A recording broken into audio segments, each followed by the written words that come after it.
And welcome back, everyone. So I'm doing another answer, video on Christopher Watts.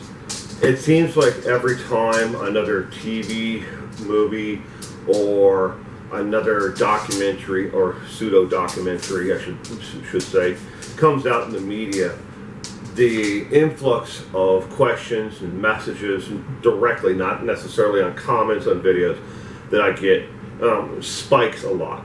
And you'll see this on everyone from Scott Reach's video, just briefly did another update on Christopher Watts. Other channels are doing the same thing because we're all trying to answer the questions and keep our viewers and subscribers engaged.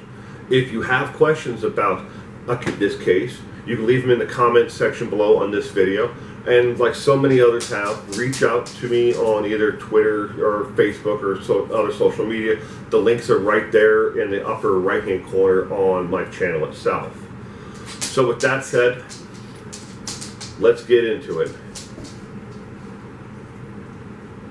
The first question comes from Janet T. And FYI, on Scott Reach's last video, I noticed that the three main questions that he answered all came from people who view both of our channels and have asked me the same questions. So I'm sorry, but I'm not to those Ivy and to Sharon and stuff like that. I'm not answering the same questions that Scott already answered over on his channel. I'm going to answer. Some of these might be like it, but they're not exactly the same. So again, first question comes from Janet T. Does Sidney Watts have the right to criticize the victims, in this case, Shanann, Bella, Celeste, and unborn son, Niko? Believe it or not, ladies and gentlemen, I mean, I'm not an attorney like Scott Reach is, nor am I, a scholar of the Bill of Rights. But I know enough about my rights as an American to know that she has the right, and you should know that as well, because I've checked out your channel, Janet, and she has the right by far. She can criticize or anyone she wants. I mean, sure, there are things within freedom of speech you can't do. You can't go into a movie theater and yell fire. You can't do certain things within the. You have to do things within the parameter of the Bill of Rights and her freedom of speech, and she is very well within her rights. As much as we may disagree with everything that she has to say and what she's probably going to say in the future from here about Shanann and the girls, and what she may say about Chris as well. Whatever she says in the future, we may not agree with it. But she has the right to actually say what she has said so far and what she's going to say in the future. But thank you for the question, Janet. All right, next question comes from Samantha H. It's a two-part question. Will Sidney Watts make money off of either the book or the movie? Okay, so I have to address each individually here. Will she make money off of the book? It depends upon which book you're actually talking about. One of the books, she actually sat down with the author, and the author and her pretty much wrote the book based upon a lot of the background that Sidney gave her. She may be compensated for that book.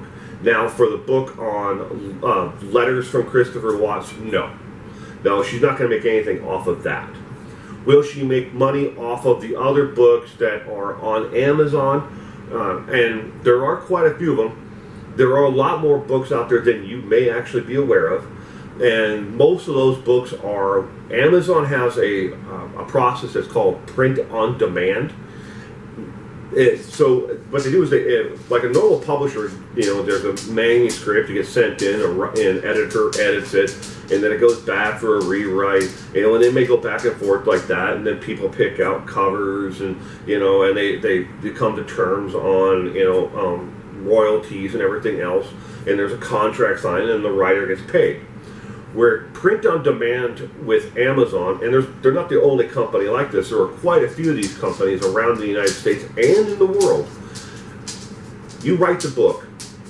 You are your own editor in most circumstances. Some cases, some different sites offer editors. You can pay to have the book actually edited by an editor. Then that you pick out the cover and the book just sits there in a digital file, and then once somebody buys it, Amazon or one of these other companies prints the book. It's called print on demand. And otherwise there's no inventory. It makes it cheaper for the author. It makes it cheaper for the company who's publishing. So there is no actual warehouse sitting 50,000 books about how much Christopher Watts loves Jell-O pudding. But they could print 50,000 of them if the author wants to pay for 50,000 of them. Oh, she may make money on one book. She definitely won't make money on the second book. Will she make money on the movie? From what I understand, from what has been released online and information about the actual script that went to make the movie, that the Watts family and the Ruschek family will make nothing off of that movie.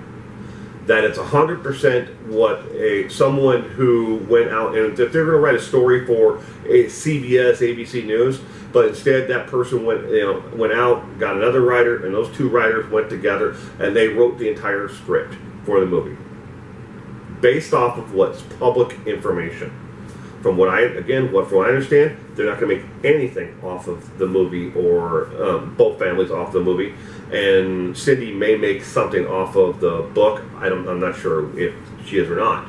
That would be a private matter, and I wouldn't know really how to find out about that, except for writing to maybe the publisher. And I don't think that they would disclose that information if there is an agreement there. Oh. Good question, though. Thank you again, Samantha H. That's for the first part. The second part is, if Cindy does make money off of either the book or the movie, or in some connection to something now or in the future, can she give that money to Chris? Yes. Chris can't profit directly from his crime.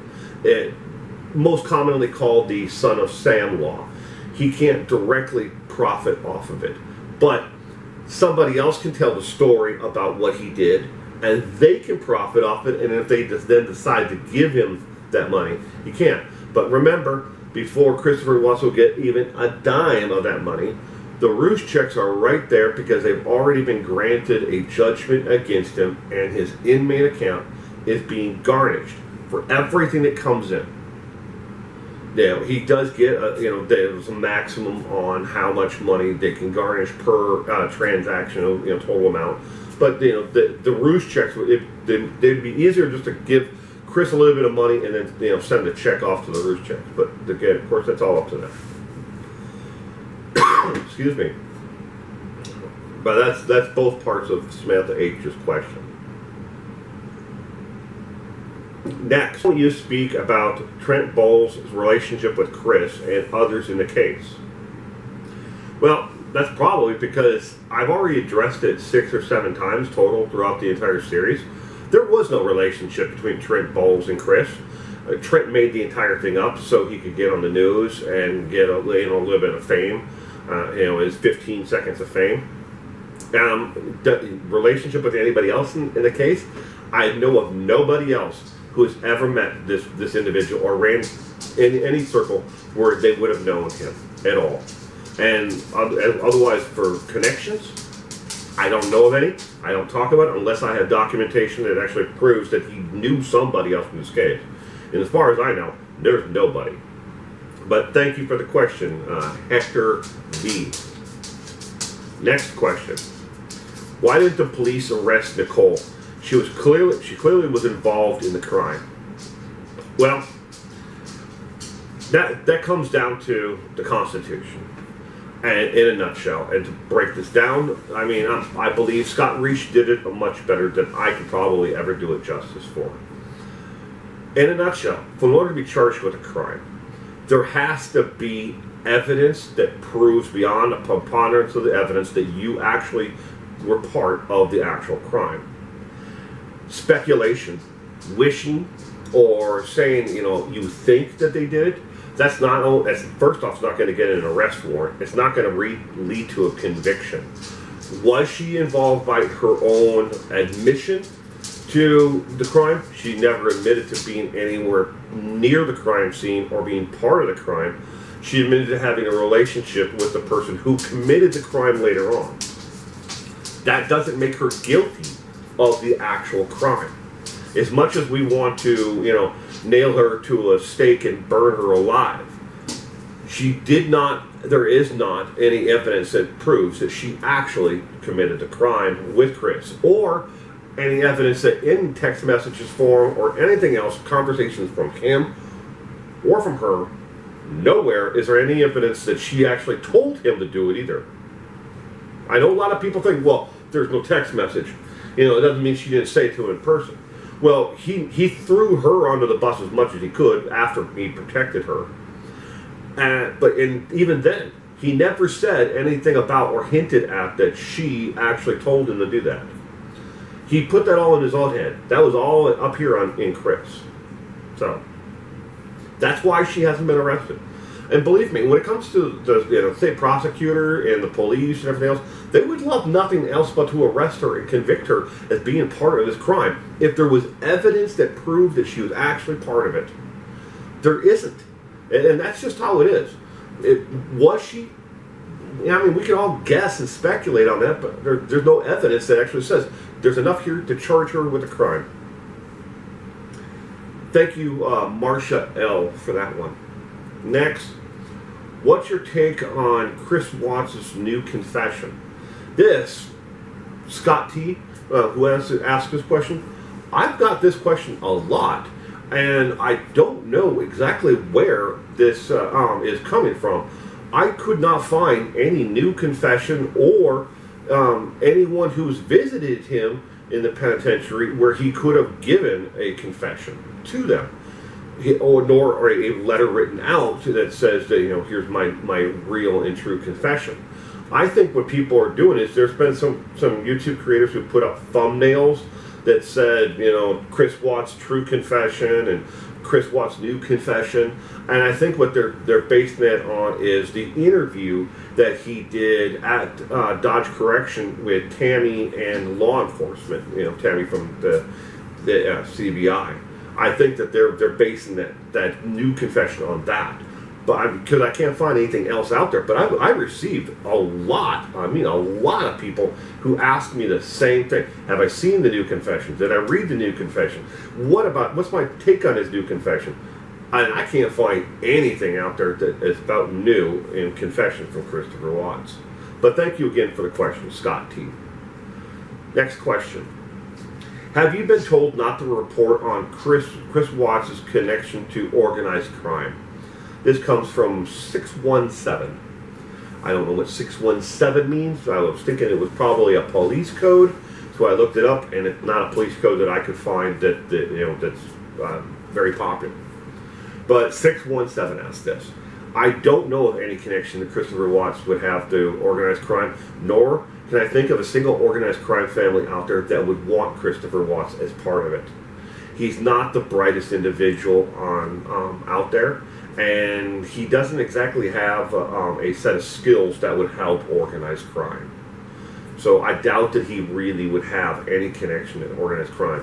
Why haven't I reported on it? Because I know of absolutely zero information that he was ever part of organized crime.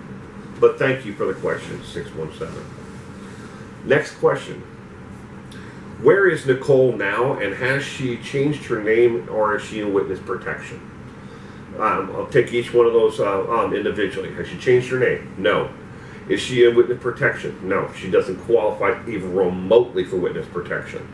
Where is she at now? There are two places that just doing a cursory search of her name mixed with her mother's maiden name. She's either in the Salt Lake City, Utah area, or she's still in the Denver, Colorado area.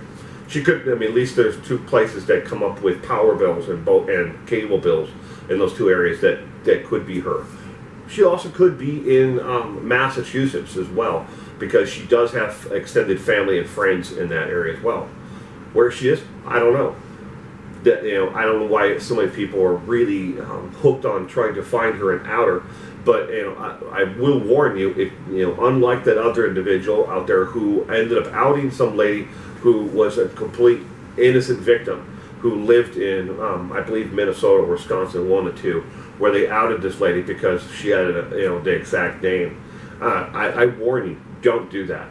That is doxing, and it is illegal.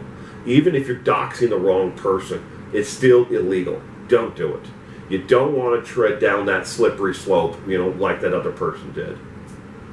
Next, and that was from, I believe it's pronounced Belvua R.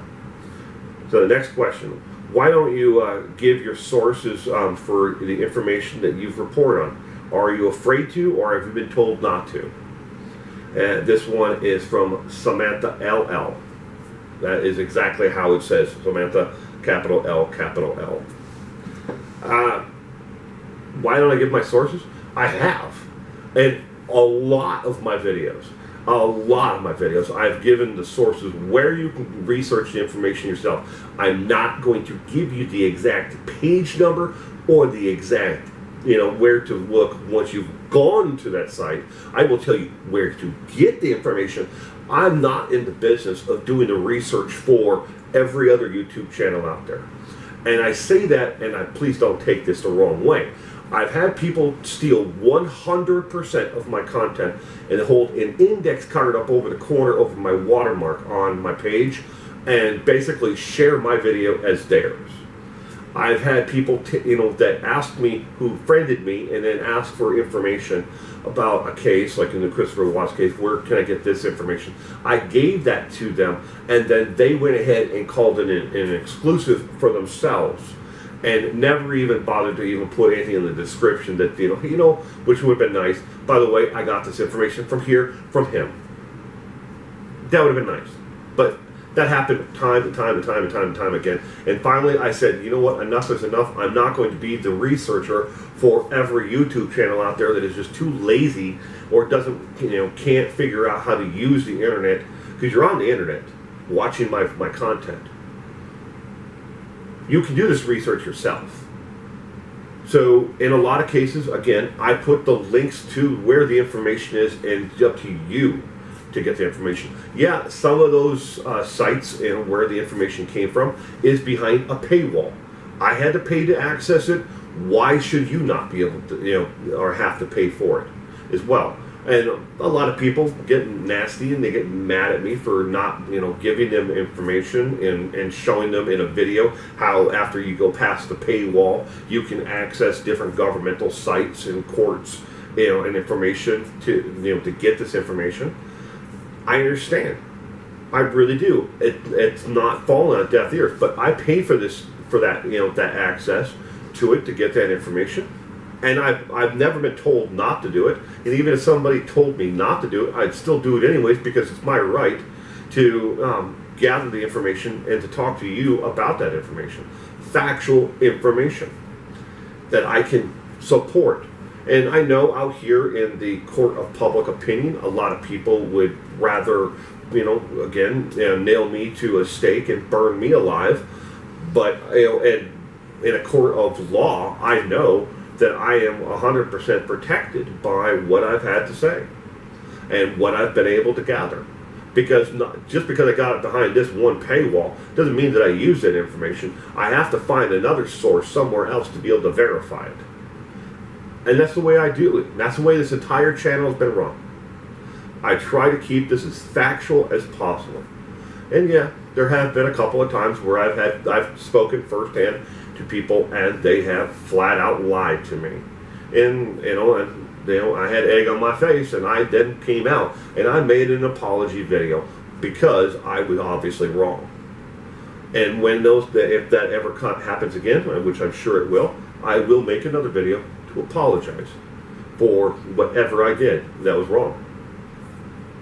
And I apparently that's a rarity here on YouTube that anybody would ever apologize for being wrong. And But that's just who I am.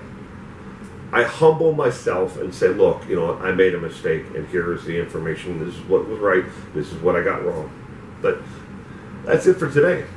I'm sure that here in the comment section, I will get more comments, and you know, if it comes to a point where I need to answer and make another one of these videos, I will. In the meantime, everyone, stay safe out there, and thank you again for joining me.